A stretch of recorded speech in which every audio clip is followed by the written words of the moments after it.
명절 잘 보내셨나요? 우리 예배 시간 조금 늦어지긴 했는데요. 우리 그래도 찬양을 통해서 예배 가운데 나아갈 수 있도록 우리 마음을 모아서 주님께 예배했으면 좋겠습니다. 우리 함께 힘차게 찬양 드리겠습니다. 문들아 머리 들어라 박수 치시면서 힘차게 찬양 드립니다.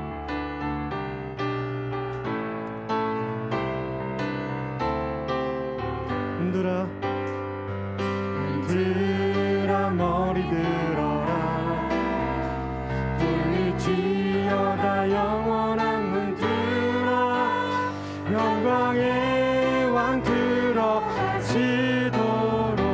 영광의 왕 들어가시도록 다시 한번 문들아 머리 들어라 문들아 머리 들어라 들릴지어다 영원한 문들아 영광의 왕 들어가시도록 영광의 왕 들어가신다 영광의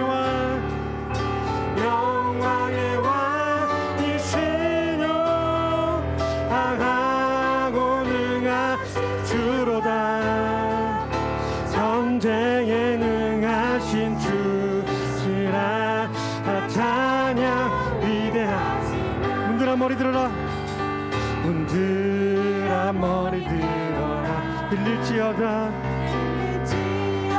영원한 문들아 영광의 왕 들어가시도록 영광의 왕 들어가신 영광의 왕 되시뇨 영광의 왕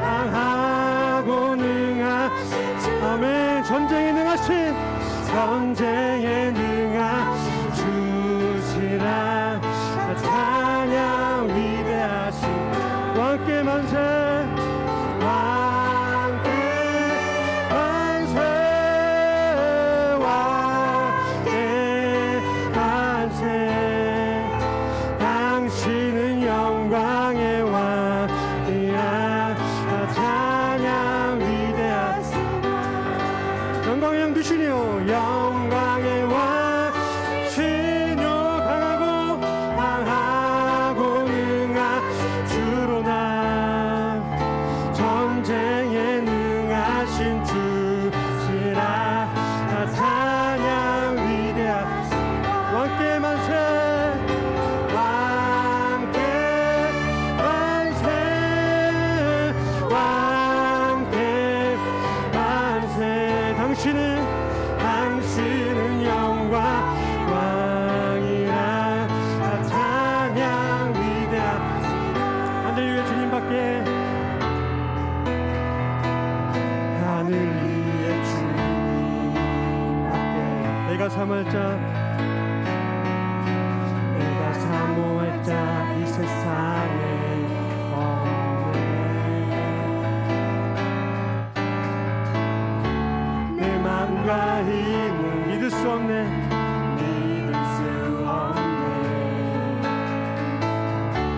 오직 한 가지 진리를 믿네 주는 나의 힘이요 주는 나의 힘이요 주는 나의 힘이요 영원히 주를 의지하리 주는 나의 힘이요 주는 나의 힘이요 주는 나의 힘이요 영원히 주를 의지하리 영원히 한 번 더 하늘 위에 주님밖에 하늘 위에 주님밖에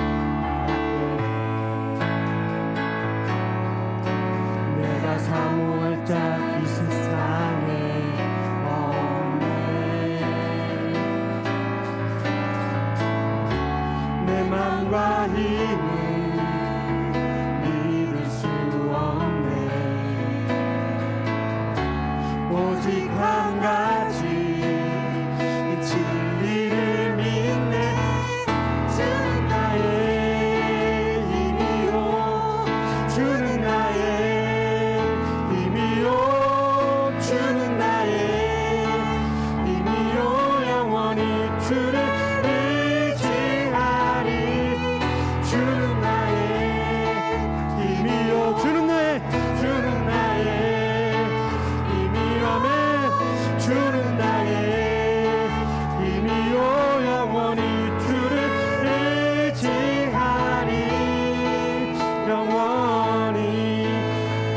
반석이신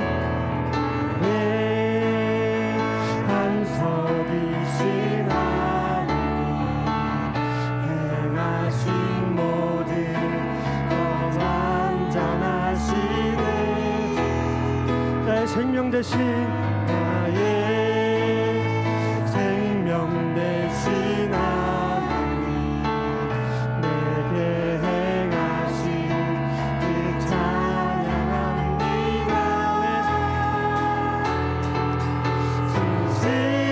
진실하신 하나님 실수가 없으신 좋으신 나의 주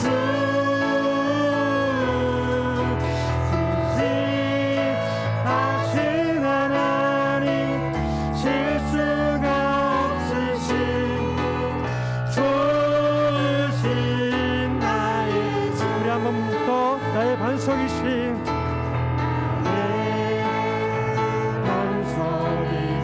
하나님 행하신 모든 더 완전하시네.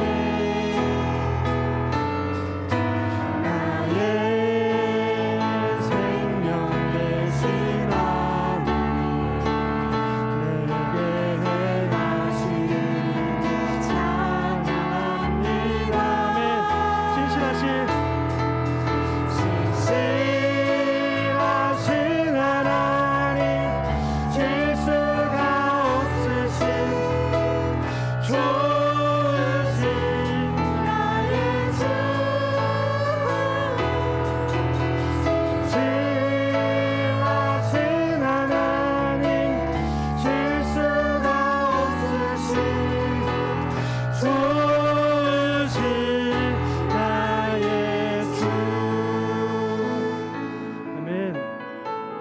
시간 가운데 신실하시고 또 전능하신 하나님을 의지하는 예배 시간 되길 간절히 소망합니다.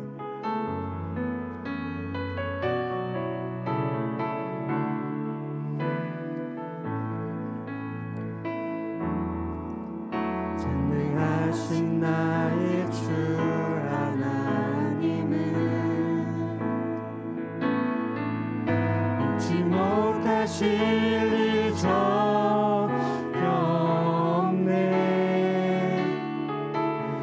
우리의 모든 간구도 우리의 모든 생각도 우리의 모든 꿈과 모든 소망도 신실하신 나의 주 하나님은 우리의 모든 괴로움 바꿀 수 불가능한 일 행하시고 죽은 자를 일으키시니 그를 이길 자 아무도 없네. 주의 말씀 의지하여 깊은 곳에 금을 던져 오늘 그가 놀라운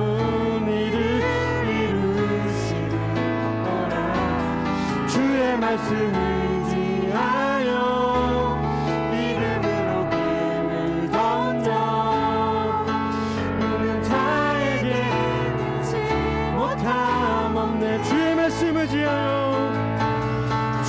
말씀 의지하여 깊은 곳에 금을 던져 오늘 그가 놀라운 일을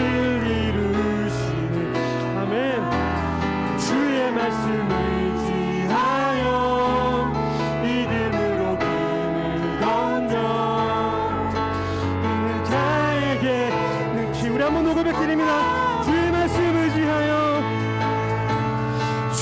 말씀 의지하여 깊은 곳에 금을 던져 오늘 그가 놀라운 일을 말씀 의지하여 믿음으로 금을 던져 있는 자에게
마지막으로 찬양드립니다. 오직 예수, 오직 예수 나의 믿음 십자가 능력 속에 빛나는 영광 내 모든 승리로 주님께 영광을 나의 힘 나의 소망 오직 예수 너 시험을 당해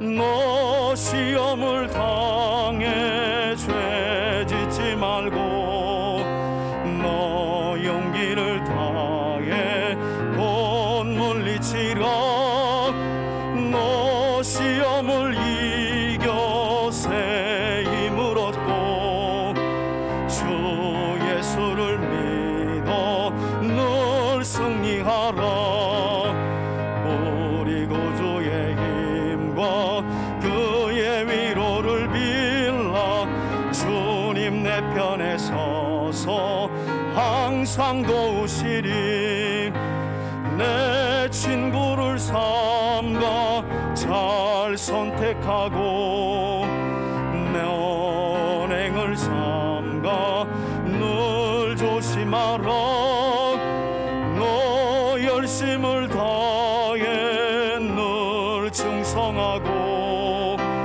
온 정성을 다해 주 봉사하라 우리 구주의 힘과 그의 위로를 빌라 주님 내 편에 서서 항상 도우시리 잘 이기는 자는 상 받으리니 너 낙심치 말고 늘 전진하라 내 구세주 예수 힘 주시리니 주 예수를 믿어 늘 승리하라 우리 구주의 힘과 그의 위로를 빌라 주님 내 편에 서서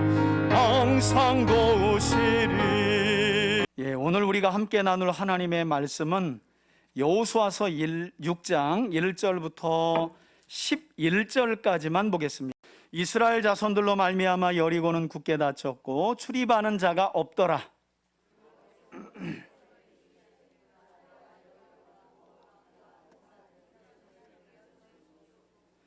너희 모든 군사는 그 성을 둘러 성 주위를 매일 한 번씩 돌되 엿새 동안 그리하라. 제사장 7은 7 양각 나팔을 잡고 언약궤 앞에서 나아갈 것이요 일곱째 날에는 그 성을 7번 돌며 그 제사장들은 나팔을 불 것이며 제사장들이 양각 나팔을 길게 불어 그 나팔 소리가 너희에게 들릴 때에는 백성은 다 큰 소리로 외쳐 부를 것이라. 그리하면 그 성벽이 무너져 내리리니 백성은 각기 앞으로 올라갈지니라 하시매 눈의 아들 여호수아가 제사장들을 불러 그들에게 이르되 너희는 언약궤를 메고 제사장 7은 양각 나팔 7을 잡고 여호와의 궤 앞에서 나아가라 하고 7절입니다. 그 백성에게 이르되 나아가서 그 성을 돌되 무장한 자들이 여호와의 궤 앞에서 나아갈지니라 하니라. 여호수아가 백성에게 이르기를 마침에 제사장 7은 양각 나팔 7을 잡고 여호와 앞에서 나아가며 나팔을 불고 여호와의 언약궤는 그 뒤를 따르며 그 무장한 자들은 나팔 부는 제사장들 앞에서 행진하며 후군은 궤 뒤를 따르고 제사장들은 나팔을 불며 행진하더라. 여호수아가 백성에게 명령하여 이르되 너희는 외치지 말며 너희 음성을 들리게 하지 말며 너희 입에서 아무 말도 내지 말라. 그리하다가 내가 너희에게 명령하여 외치라 하는 날에 외칠지니라 하고 11절 다 같이 읽습니다. 여호와의 궤가 그 성을 한 번 돌게 하고 그들이 진영으로 돌아와서 진영에서 자니라. 아멘. 우리 한번 따라합시다. 여리고 성을 무너뜨린 순종. 오늘도 함께 나누는 하나님의 말씀을 통해 하나님이 누구이신지를 또 어떻게 일하시는지를 깨닫고 그 깨달은 말씀이 저와 여러분들에게 위로와 소망과 큰 힘이 되길 주의 이름으로 축원해 드립니다. 여러분, 지난 주일 우리는 이스라엘 백성들이 가나안 땅 정복을 앞둔 상황 속에서 그들의 지도자였던 여호수아에 의해서 여리고 정탐을 위해 보내졌던 2명의 정탐꾼들이 여리고 성에 들어가자마자 어떻게 돼요? 발각되고 말았습니다. 그 발각되었을 때 오가는 나그네들의 소문만 듣고 여호와 하나님을 상천하지의 유일한 하나님으로 믿었던 여리고 성에 살고 있던 기생 라합의 도움으로 2 정탐꾼이 목숨을 건졌을 뿐만 아니라 그들이 여리고 성 내부의 중요한 정보를 가지고 무사히 이스라엘 진영으로 돌아오게 된 말씀을 지난 시간 함께 우리가 살펴보았습니다. 이렇게 무사히 돌아온 2명의 정탐꾼들로부터 여리고 사람들이 상태가 어땠다 그랬어요, 여러분? 계속해서 여호수아서 초반을 보면 어떤 말씀이 반복돼요? 이스라엘과 이스라엘의 하나님으로 인해서 여리고 사람들은 간담이 어떻게? 녹았다. 간담이 서늘해졌다. 마음이 녹아버렸다는 거예요. 뿐만 아니라 정신을 잃어버렸다. 오늘날로 말하자면 멘붕 왔다라는 소식을 기생 라합에게서 2 정탐꾼이 듣고 돌아왔고, 그것을 이스라엘 진영에게, 이스라엘 백성들에게 알리자 이스라엘 백성들은 여호수아의 명령을 따라서 그 이후에 보면 가나안 땅을 정복하기 위해 언약궤를 맨 제사장들을 앞세워서 홍해 사건 이후에 우기 때였는데 요단강을 마른 땅으로 건너게 되고요, 마침내 요단강을 건너 가나안 땅 초입에 해당되는 평지 길갈에 진을 쳤다고 성경은 말씀합니다.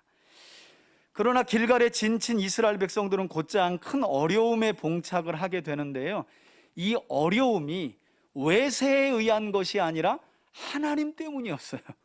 성경을 보니까 아니, 그 넘실거리는 요단강도 마른 땅으로 만들어 건너게 하셨던 하나님 때문에 요단강 건너 가나안 땅 첫 초입이었던 길갈에서 이스라엘 백성들이 어려움을 맞이하게 되었다는 거예요. 그 어려움은 다름이 아니라 하나님께서 전쟁을 앞두고 있는 이 여리고성뿐만 아니라 이제 이스라엘 땅은 좀 길쭉하거든요. 이제 북쪽과 남쪽 수년간 전쟁을 해야 하는 이스라엘 백성들인데, 하나님은 요단강을 마른 땅으로 건너게 하신 이스라엘 백성들에게 그들이 길갈에 진을 치고 있을 때 어떤 명령을 하셔서 그들이 큰 어려움에 봉착하게 되느냐? 갑자기 하나님께서요, 여호수아를 통해 전쟁에 나가 싸울 만한 남자들 다 할례를 시키라는 거예요. 여러분, 견고한 여리고성 전투를 앞두고 있었던 이스라엘 백성들에게 그것도 전쟁에 나가 싸워야 할 남자들의 생식기에 표식을 새기는 할례를 행하라? 상식적으로 볼 때 이것은 이스라엘 백성들에게 부담을 넘어서 하나님이 우리를 여기에서 죽이시려고 하시나? 아니, 전쟁에 나가서 싸울 사람들이 남자들인데 남자들의 생식기에 할례라는 표식을 행하라? 여러분, 오늘날처럼 뭐 의학이 있어서 그런 게 아니잖아요. 내내 해봐야 돌칼을 납작하게 만들어가지고 그런 것들을 사용했을 텐데, 이건 여러모로 보나 전쟁을 앞두고 있는 이스라엘에게, 그것도 하나님이 약속하신 그 땅을 눈앞에 두고 있는 그들에게 하나님이 명령하시는 내용치고는 논리적이지 않고 상식적으로 보이지 않는다는 거예요. 이것 때문에 이스라엘 백성들이요, 참 곤경에 빠지게 됩니다. 그런데 성경을 보면 놀랍게도 이스라엘의 모든 남자들이 여리고 성 전투를 앞두고 있는 상황 속에서 전부 다 어떻게 했대요? 할례를 행하더라는 거예요. 여호수아가 뭐라 그랬을까요? 할례 안 할래? 그랬더니 어떻게 했다고요? 할례. 그래서 할례를 전부 다 했다는 거예요.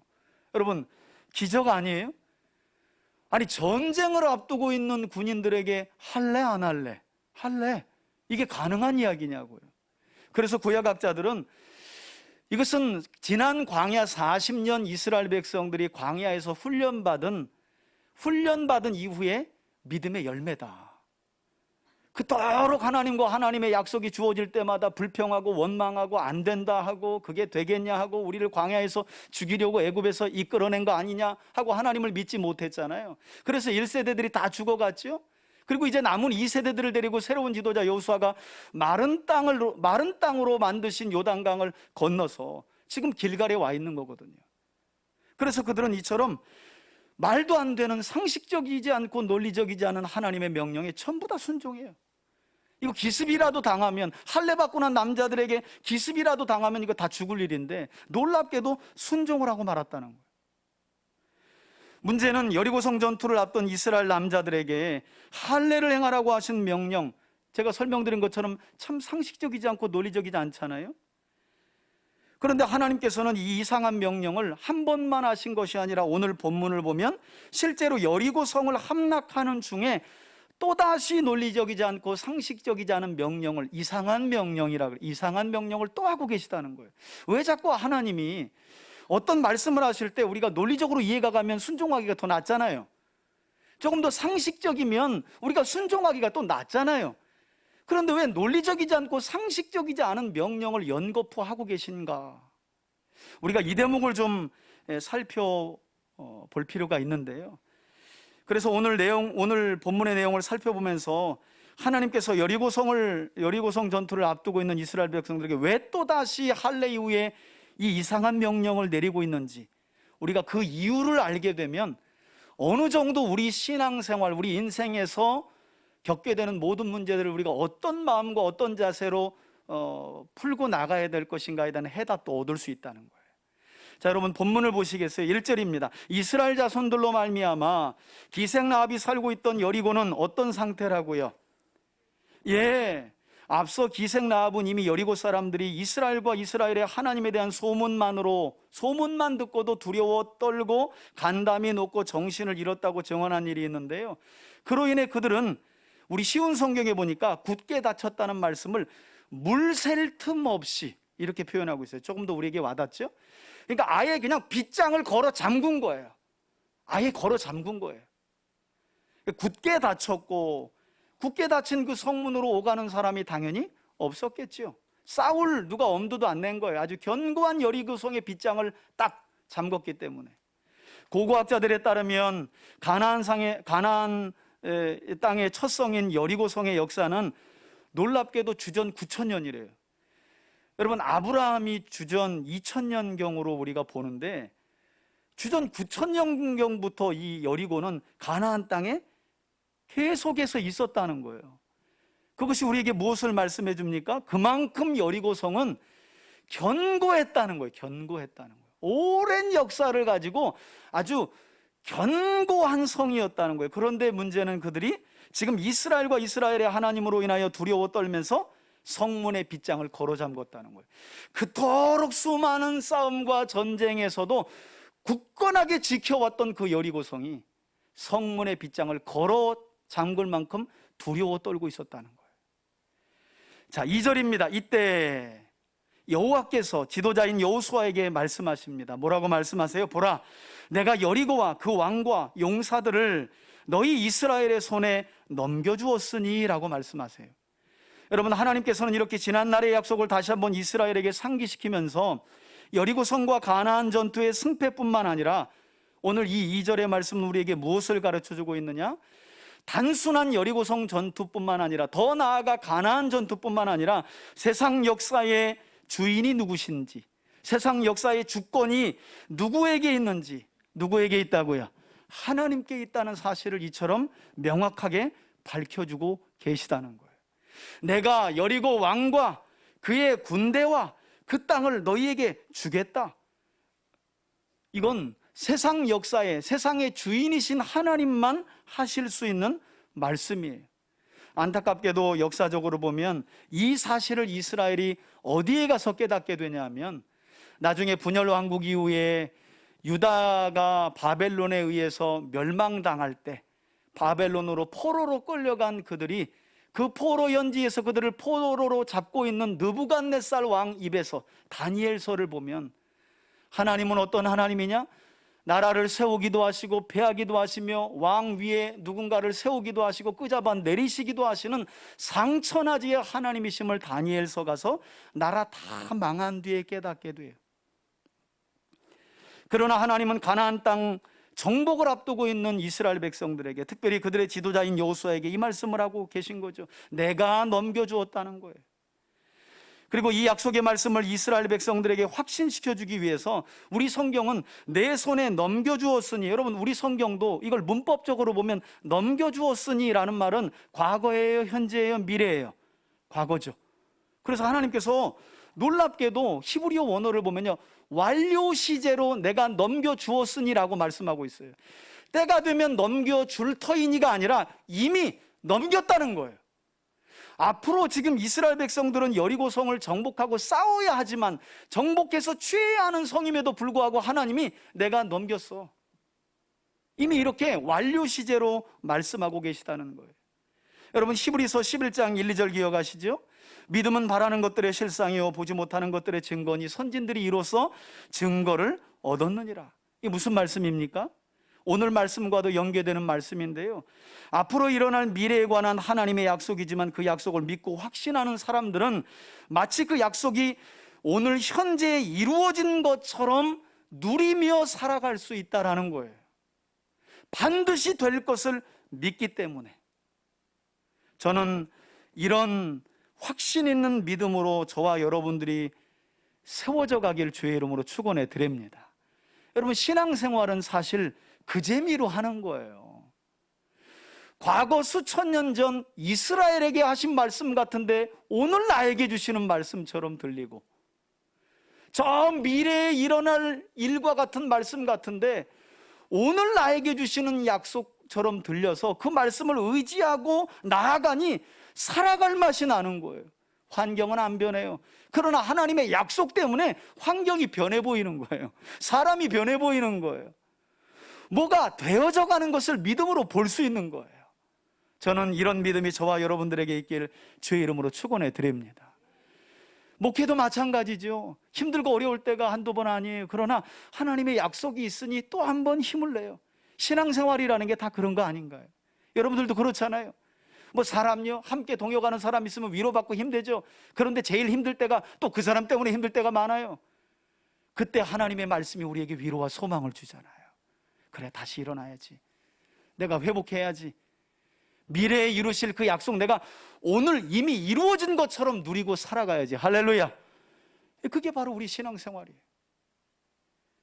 자, 이렇게 하나님께서는 여리고성 전투에 관해서 이미 시작하기도 전에 끝났다라는 선언을 지도자인 여호수아에게 전달하셨는데요, 여러분 하지만 하나님의 약속을 믿고 확신한다는 것은 내가 여리고 왕과 그 성과 군대를 너희 손에 넘겼다라는 그 좋은 결과만 취하는 게 아니에요.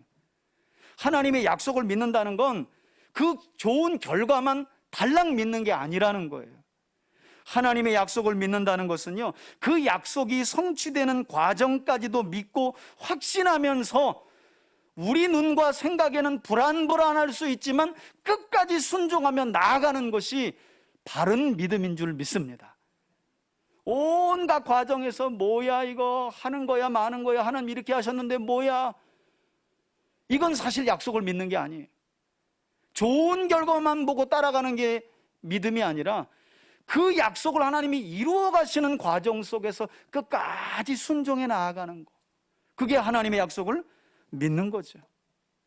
그래서 3절을 보시면 하나님은 여호수아에게 이렇게 말씀하십니다. 너희 모든 군사는, 이스라엘 군사를 말하죠, 그 여리고성을 둘러 여리고성 주위를 어떻게 한다고요? 보니까 매일 한 번씩 어떻게 해요? 돌배 6일 동안 어떻게 하라? 그리 하라는 거예요. 6일 동안. 여러분 하나님께서 여리고성을 이스라엘 손에 넘겨주시겠다고 약속하셨지만 이제 그들은 그 약속이 성취되는 과정 속에서 순종해야 할 일이 있는 거예요. 순종해야 할 일이. 문제는 지금까지도 이 3절의 말씀을 오해하고 곡해한 일부 선교단체들과 교회들이 이것을 모티브로 해가지고 일명, 여러분들도 아실 거예요, 무슨 기도? 땅밟기 기도를, 땅밟기 기도라는 이 미신과 같은 기도를 만들어냈다는 거예요. 여러분 여리고성 전투는 보편적인 하나님의 섭리가 아닙니다.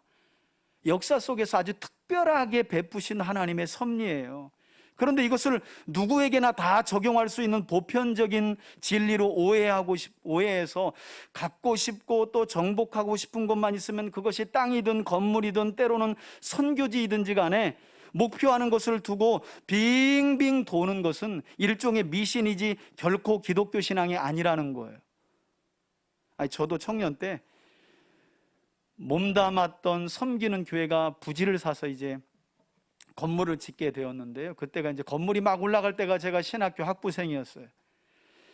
그 전에 목사님이 이제 땅을 사기로 공표하고요. 재직하고 성도들을 다 그리로 데려갔어요. 그리고 돌게 하는 거예요. 이거 하나님 우리 주셨다 하고 선포하자. 그러니까 모르면 다 따라가는 거예요. 기준이 없어요.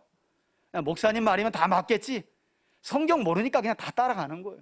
저도 그래서 또 이 땅을 달라고 얼마나 선포하면서, 사실 땅은 돈만 있으면 되는 건데 선포할 필요도 없는데 돈만 있으면 땅 살 수 있는 거죠. 근데 하나님 이 땅을 우리에게 달라고 선포하면서 막 여기 교회가 지어되게 해달라고 그 땅을 또 빙빙 돌았어요.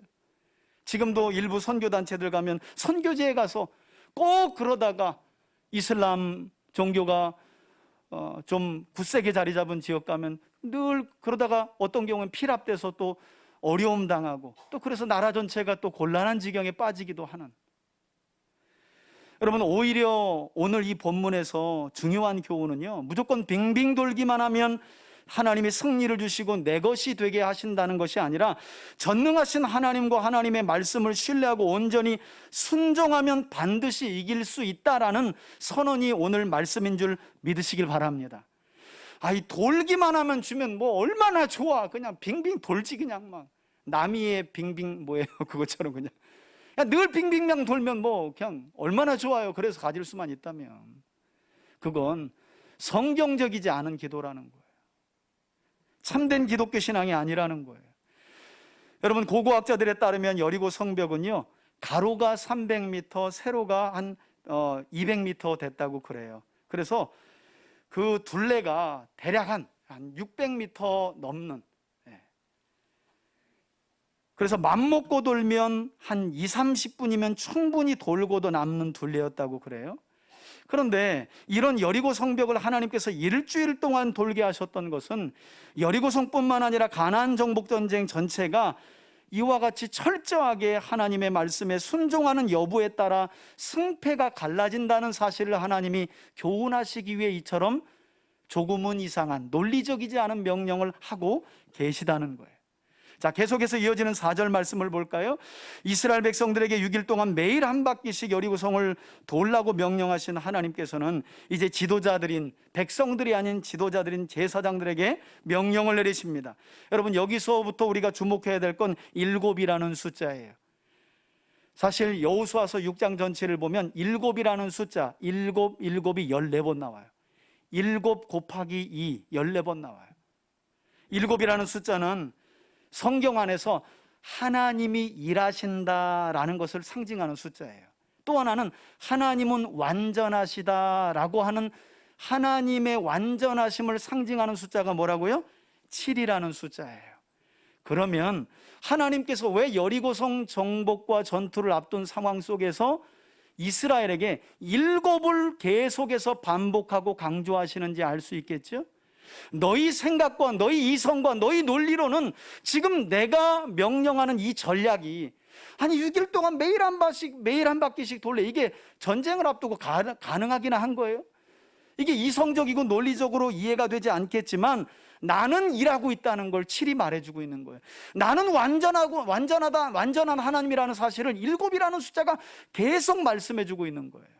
내용을 볼까요? 제사장 7은 7 양강나팔을 잡고 제 언약궤 앞에 나아갈 것이요, 그리고 7째 날에는, 그러니까 6일 동안은 매일 한 바퀴씩 돌고 돌아오는 거예요. 그리고 7째 날에는 그 성을 몇 바퀴 돌라고요? 7바퀴. 그러면 일주일 동안 총 몇 바퀴 도는 거예요? 13바퀴 도는 겁니다.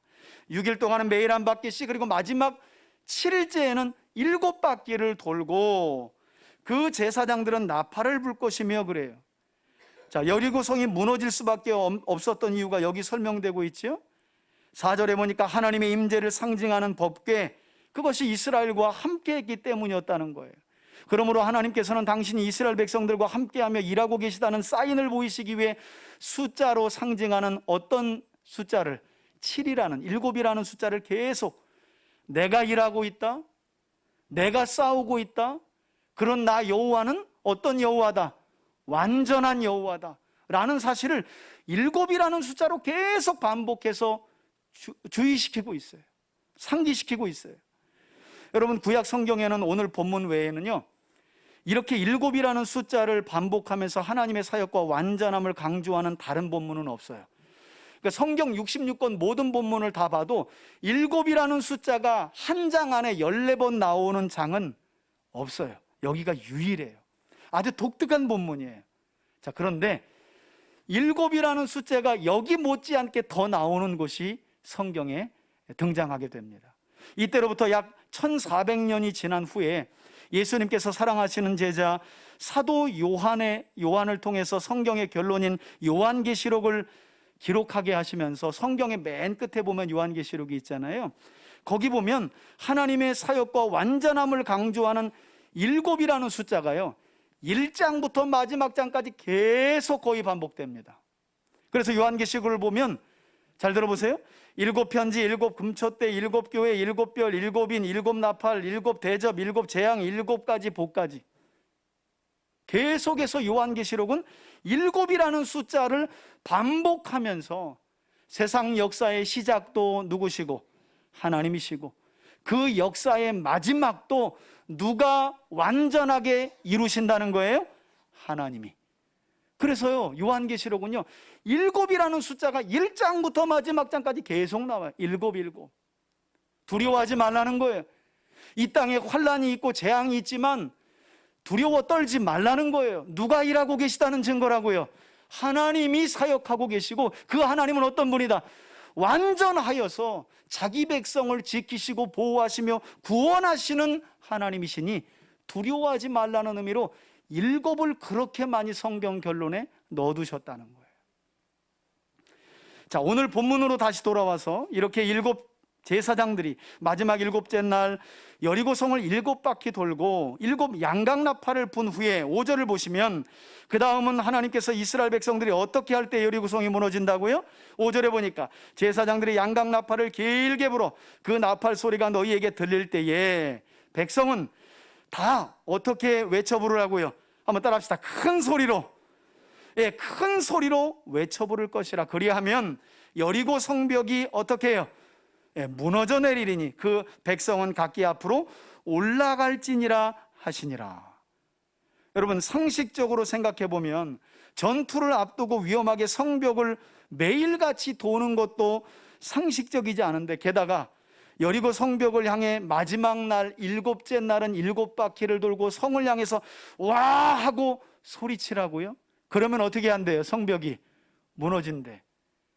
얼마나 믿음이 좋으시면 여러분들 그냥 아무 의심도 없이 잘 따라오고 계셔. 에? 그냥 눈이 그냥 다 믿어지는 것 같아. 여러분, 원래는 이상해야 돼요. 왜 계속해서 하나님이 이렇게 이상한 명령을 내리시지? 아니, 수천 년 가나안 땅을 지켜왔던 여리고성이 와 한다고 무너지겠어요, 여러분? 소리친다고 그 견고한 여리고성이 무너지겠냐고요? 이게 이성과 논리로 가능한 말씀입니까? 그렇지 않아요. 그러나 지도자인 여호수아는 그 다음 6절 이후를 보니까요, 이런 하나님의 말씀에 철저하게 순종하는 모습을 보여요. 6절 보시겠어요? 눈의 아들 여호수아가 제사장들을 불러 그들에게 이르되, 여호수아는 앞서 하나님께서 명령하신 모든 말씀을 그대로 그들에게 전달하는데요, 제사장들에게 뭐라고 말씀하십니까? 너희는 언약궤를 메고 제사장 7은 양강나팔을 잡고 여호와의 법궤 앞에서 나아가라 하고, 그리고 나서 7절에 또 백성에게 이르되 나아가서 그 성을 돌되 무장한 자들이 여호와의 법궤 앞에 나아갈지니라 하니라. 여러분, 한번 생각해 보세요. 이제 한번 고민해 보시라는 거예요. 여러분들이 여호수아의 입장이었으면 어떤 선택을 했을까?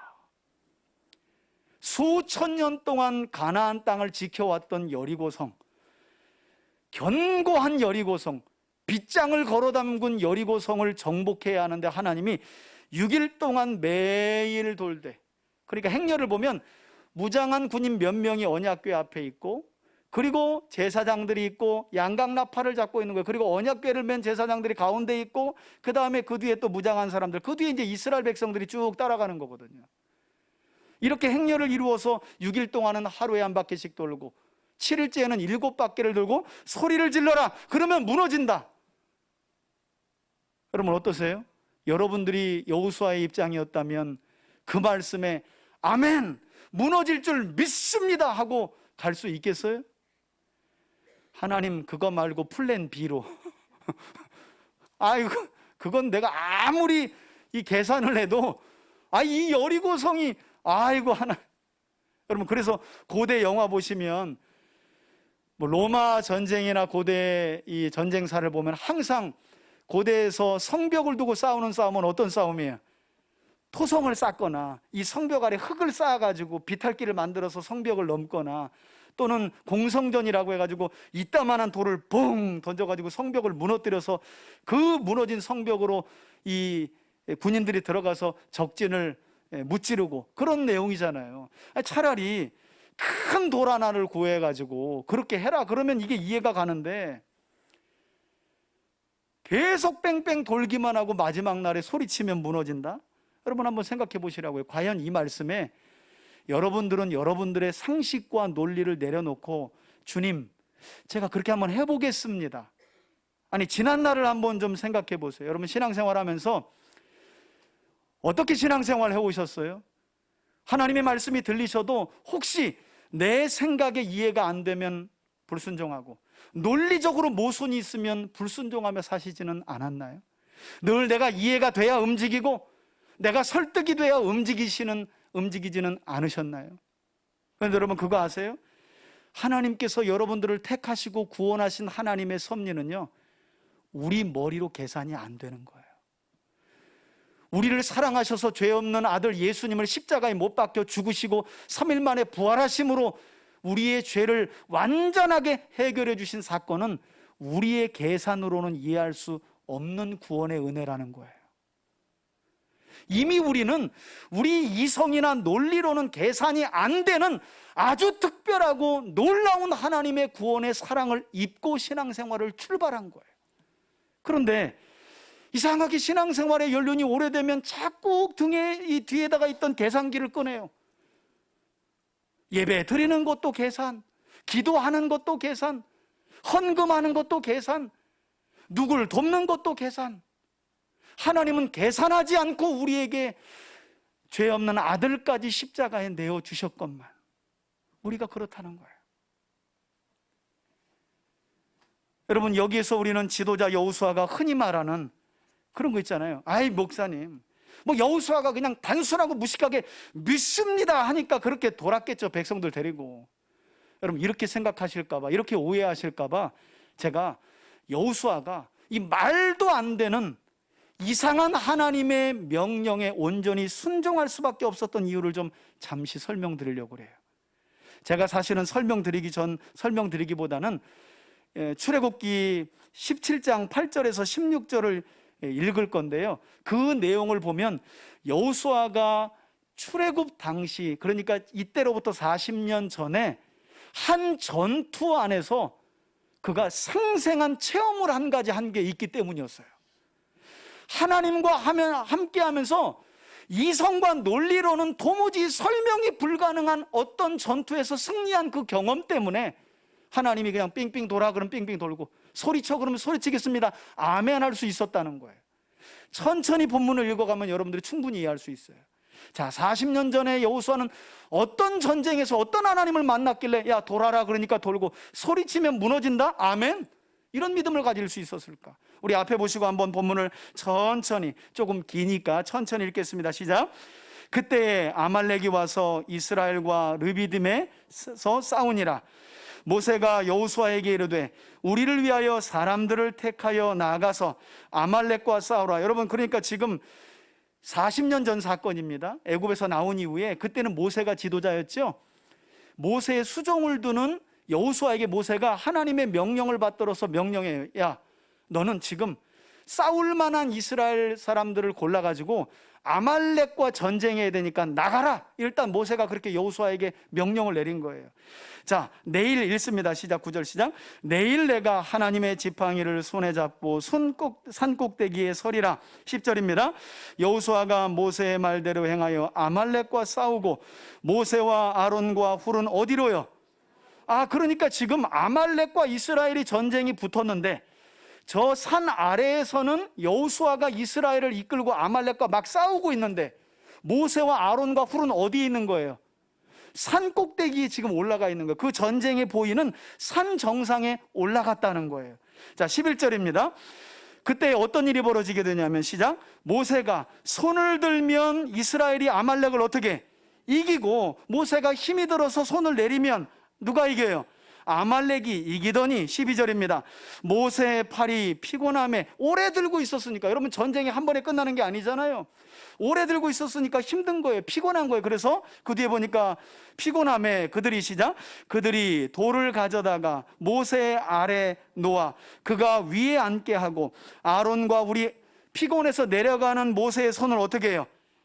한 사람은 이쪽에서 잡아 올리고, 왜? 모세의 손이 내려가면 지금 저 아래서 아말렉에게 누가 밀리니까? 이스라엘이 밀리고 있으니까. 한 사람은 저쪽에서 모세의 손을 붙들어 올렸더니 그 손이 해가 지도록 어떻게 해요? 아마 내려올 때 모세는 이렇게 내려왔을 거예요. 안 내려가가지고 굳어가지고. 자, 더 읽어볼까요? 시작. 13절입니다. 시작. 여호수아가 칼날로 아말렉과 그 백성을 쳐서 무찌르니라. 여호와께서 모세에게 이르시되 이것을 책에 기록하여 기념하게 하고, 여러분 여기 중요합니다. 이 아말렉과의 전쟁이 있지, 이거 반드시 역사책에 기록해라. 책을 하나 만들어라. 이 전쟁을 책으로 만들래요? 그리고 누구의 귀에 들려주라고요? 읽습니다. 시작. 여호수아의 귀에 외워 들리라.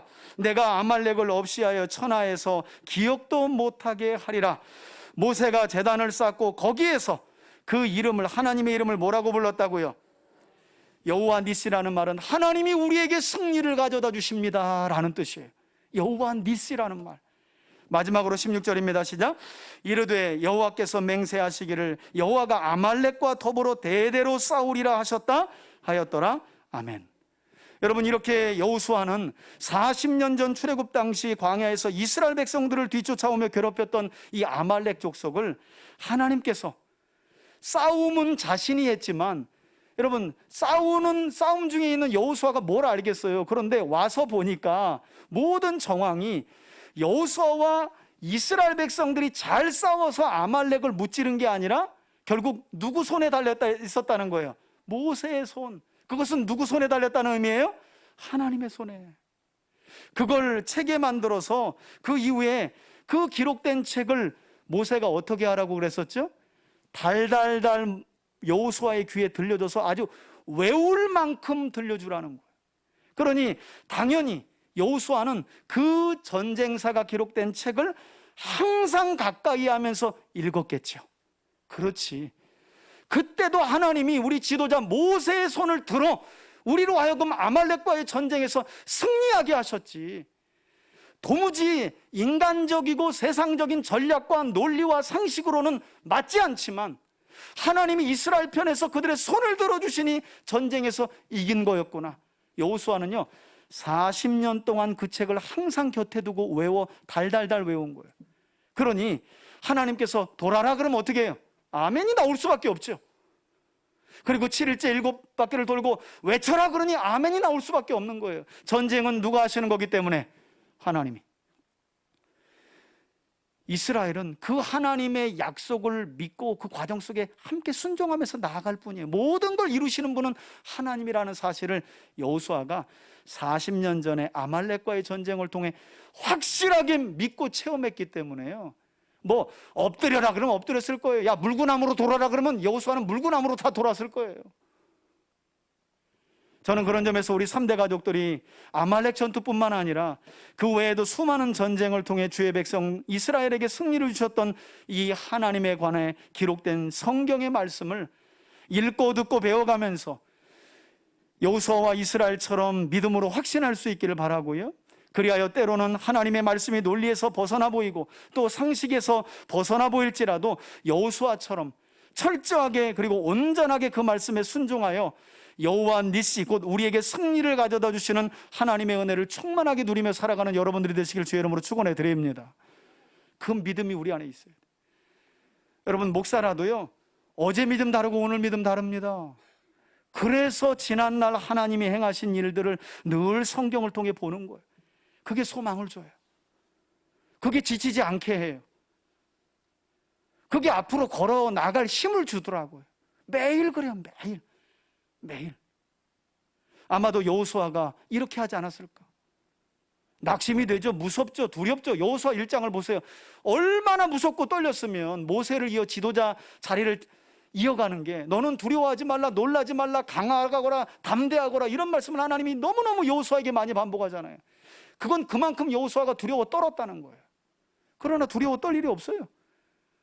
지난날 이스라엘과 함께 하시며 인간의 논리와 이성으로는 도무지 계산이 되지 않는 놀라운 방법으로 그들을 구원하신 하나님을 여호수아가 만났기 때문에, 이 여호와 니스의 하나님을 그가 경험했기 때문에, 저는 이 하나님이 저와 여러분들이 이 시간 예배하는 하나님이라는 사실을 믿고 확신할 수 있길 주의 이름으로 축원해 드립니다. 여러분, 이처럼 하나님에 대한 확신에 찬 새로운 지도자 여호수아의 명령을 들은 이스라엘 백성들은 여호수아를 본받아서 곧장 그들도 순종해요. 그러니까 참 지도자가 중요한 것 같아. 지도자가 계산 때리면 성도들은요 막 계속 계산 때립니다. 지도자가 단순하게 하나님 약속을 믿고 나아가면 성도들도 그렇게 따라오는 거예요. 우리 교회가 그래서 좋아요. 자, 8절 보세요. 여호수아가 백성에게 이르기를 마침에 제사장 7은 양각나팔 7을 잡고 여호와 앞에서 나아가며 나팔을 불고 여호와의 궤는 그 뒤를 따르며, 9절입니다. 그 무장한 자들은 나팔 부는 제사장들 앞에서 행진하며 후고는 궤 뒤를 따르고 제사장들은 나팔을 불며 행진하더라. 그런데 이때 10절을 보게 되면 여호수아가 어떤 명령을 덧붙이느냐, 여기도 보면 같은 명령이 3번이나 다른 말로 반복돼요. 그러나 여호수아가 백성에게 명령합니다. 너희는 여리고성을 도는 중에는 뭐 하지 말라고요? 소리도 내지 말래. 소리도 내지 말래. 매일 한 바퀴씩 6일 동안 돌 때에도 뭐 하지 말라고요? 소리 내지 말고. 7일째 6바퀴 돌 때까지도 어떻게 해요? 소리 내지 말래. 마지막 7바퀴 돌 때 외치라는 거예요. 그 말씀을 3번이나 외치지 말며, 너희 음성을 들리게 하지 말며, 2번째 반복이죠. 너희 입에서 뭐라고요? 아예 오해하고 못 알아먹을까 봐 아무런 말도 하지 말라는 거예요. 아무런 말도 들리지 않게 해라. 말씀드린 것처럼 같은 말을 3번이나 돌려서 반복한다는 건 그만큼 중요한 메시지예요. 저는 어떤 점에서 이 말씀은 우리에게 어떻게 적용되고 들려야 할까? 때때로 하나님의 섭리하에 어떤 일을 진행할 때 사람의 생각으로부터 나오는 지극히 인간적인 말들이 들리지 않도록 주의하라는 교훈으로 저는 들리더라고요. 여러분, 조금 전에도 말씀드린 것처럼 전능하신 하나님이 하시는 일이 어떻게 우리 이성과 논리로 다 이해가 되겠어요? 그 똑똑한 신학자들도 그렇게 말해요. 그게 다 이해가 됐으면 하나님은 더 이상 하나님이 아니다. 그죠?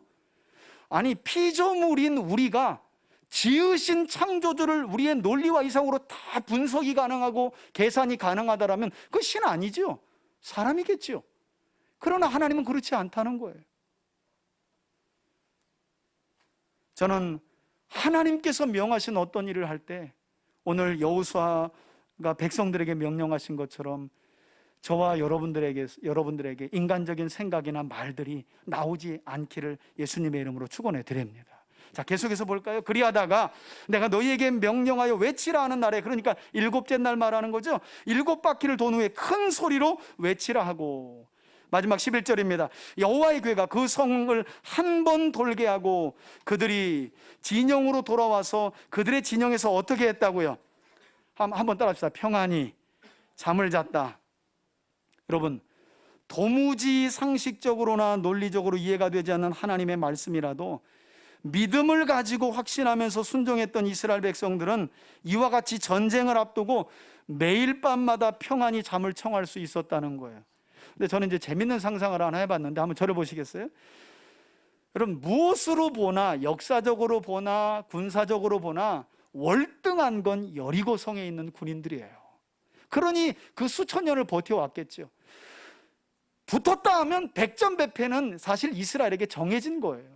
그럼에도 불구하고 이스라엘은 자신의 논리와 생각을 내려놓고 지도자인 여호수아를 필두로 이해가 안 가는 이상한 하나님의 명령에 그대로 순종하고 있다는 거예요. 그런데 이 믿음이 뭘 만들어냈대요? 평안한 잠을 만들어내는 거예요. 여러분 가만히 보세요. 우리가 잠 못 잘 때가 언제예요? 머리로, 우리의 이성으로, 우리의 논리로 이리 굴리고 저리 굴리고 그리 굴리고 요리 굴리고, 그래도 답이 안 되니 어떻게 해요? 잠이 안 오지. 그때 어떻게 한번 해보시냐면 성경을 열어보세요. 구약이 어려우면 신약이라도 열어서 예수님이 힘들고 어려움 중에 있는 이스라엘 백성들에게 뭐라고 하셨는지를 보시면서 나에게 주시는 하나님의 약속으로 믿고, 주님 이 약속 믿고 내 염려 주께 내려놓습니다. 저 이제 잘납니다. 잠 주세요. 사실 저는 이거 많이 해요. 어떤 날은 잠깐 피곤해서 저녁에 돌아왔는데 밤새 잠이 안 와요, 저는. 그래서 낮잠 자거나 그런 게 매우 좀 조심스러운데, 그때 책 읽다가 하나님 이제 내일 일을 해야 되는데 이 시간까지 안 자면 안 돼요. 하나님께 뭐 이런저런 또 생각도 염려도 많고, 하나님 잠을 주세요. 염려 하나님께 맡길게요. 그러고 나면 아침이에요. 여러분 이렇게 이스라엘 백성들은 전쟁을 앞두고 매일 밤 평안한 잠을 잤는데, 잠은 누가 못 잤을까요? 여리고성 안에 있는 사람들이 잠을 못 잔 거야. 왜 못 잤을까요? 생각해 보세요. 아니 싸우러 온 적군이 매일 나팔만 보면서 빙빙 한 바퀴 돌고 이제 싸울래나 보다 그러면 어떻게 해요? 가. 그리고 요것들이 낮에 우리를 돌게 만든 다음에 밤에 치려고 하는구나. 야, 밤에 대비해. 당연히 그랬겠죠. 제가 장수라도 그랬을 것 같아요. 요것들이 빙빙 돌게 해서 우리를 돌게 만든 다음에 야간에 치려고 하는구나. 그래서 야간에 잠을 다 못 잤겠죠. 이튿날도 또 돌고 가서 안 와, 밤에.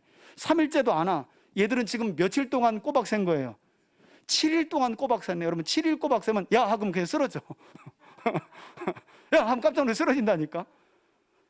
그러니까 참 잠은 하나님의 약속을 믿고 순종한 사람들이 잘 수 있는 거예요. 여러분 하나님이 주시는 평안함 누가 갖습니까? 신앙 오래됐다고 갖는 거 아닙니다. 하나님의 약속이 나에게 주시는 말씀으로 믿어질 때 잠이 오고 평안을 유지할 수 있는 거예요. 상황이 바뀌나요? 상황은 안 바뀝니다. 그러나 하나님의 약속이 우리의 마음에 담대함을 주고 힘을 주고 용기를 주고 평안을 주시는 거예요. 그걸 이스라엘 백성들이 누린 거예요. 누린 거.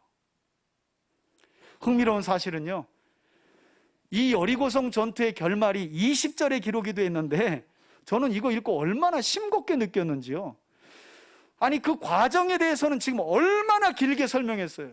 여호와께서 여호수아에게 먼저 말씀하시고, 여호수아는 들은 말씀을 백성들과 제사장들을 따로 불러가지고 얼마나 길게 설명했어요.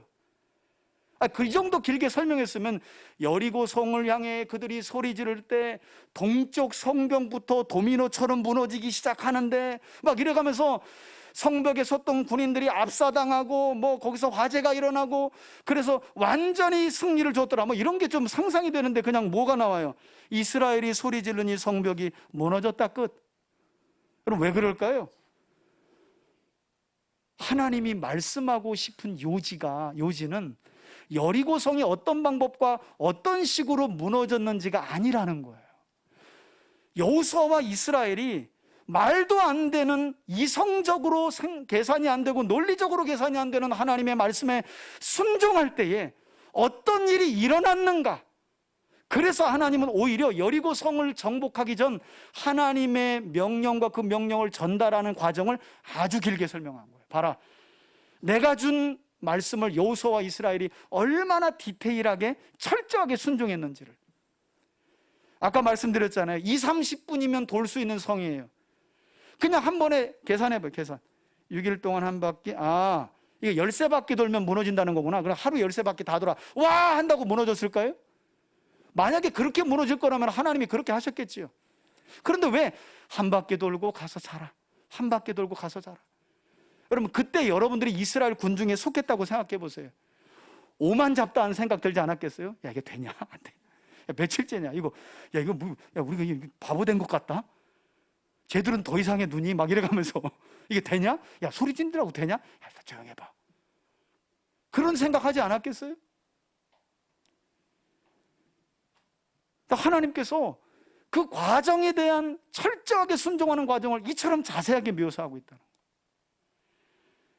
하나님이 전달하고 싶은 메시지는요, 여리고성을 무너뜨리기 위해 이스라엘에게 필요한 것은 무기나 전략이 아니라는 거예요. 하나님의 말씀에 절대적으로 순종하는 믿음이 필요하다는 사실을 이처럼 우리에게 가르쳐주고 계시는 거예요. 저는 또한 오늘 여호수아와 이스라엘 백성들이 철저하게 여호와의 명령에 순종하여 견고한 여리고성을 무너뜨린 이 이야기가 어떻게 또 받아들여지냐면, 어떤 점에서 이 말씀은 우리 교회 공동체가 어떻게 세워져야 하는지에 대한 청사진을 보여주는 그런 말씀이다.